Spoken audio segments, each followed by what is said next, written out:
I spent one summer in Northern Ireland, and homosexuality there had recently been decriminalized. So it was a climate of suspicion and fear and hesitancy. And that was very, very challenging. And it really did wake me up to the fact that I was no longer in the United States. I was in a completely different culture with very different approaches to challenging subjects. I think the next step was when I began candidating, which is the term that's used in the General Assembly for seeking settlement in a pulpit. And I found myself being wooed by congregations who were looking for ministers, having very positive experiences on the first visit, but on the return visit, there was a certain coldness and distance from people. And I couldn't understand, because on leaving after the first visit, there was always great warmth and openness. And I felt as if it was just the natural step to come back for a second visit and be appointed the minister. And it became quite clear what was happening, that people were asking round about me and discovering I was gay. Again, I never lied or withheld any information in the course of candidating, but I never said outright, I am a homosexual.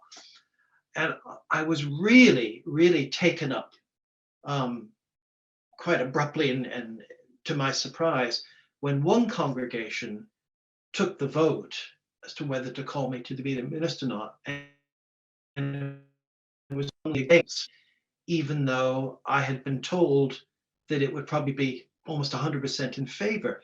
And I asked why, and I was told that someone in the congregation had cottoned on that I was gay and feared I might be a pedophile. That's the first time anyone had ever made that connection and directed it to me, to my knowledge. And I was really shocked. And I think I'll always carry that with me, that something that could not possibly be true in relation to me was being dreamt up by a group of people based on very little information, but what had been a very positive experience in meeting them.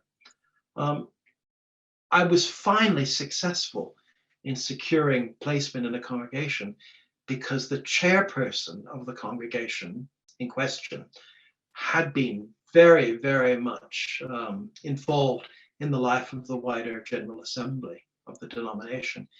And he was very intelligent, and he took it upon himself to ring people who were quite highly placed in the movement to know about me. Even gay and lesbian people whom he knew, and they assured him that I was well trained, that I had a true sense of vocation, and that I behaved myself well in all circumstances. So with their support and their affirmation of me as a potential minister, he then encouraged his congregation to vote. I subsequently learned that he never told them I was gay. He was a wise person who was very cultured and lived in a more informed environment than most members of the congregation, so he wasn't representative in any way. But he made it his business to summon me to his house shortly after I arrived and began my ministry, to assure me that he had no difficulty with my being gay and would support my ministry wholeheartedly. But if he should learn that I engaged in a specific sexual activity, he would want nothing to do with me.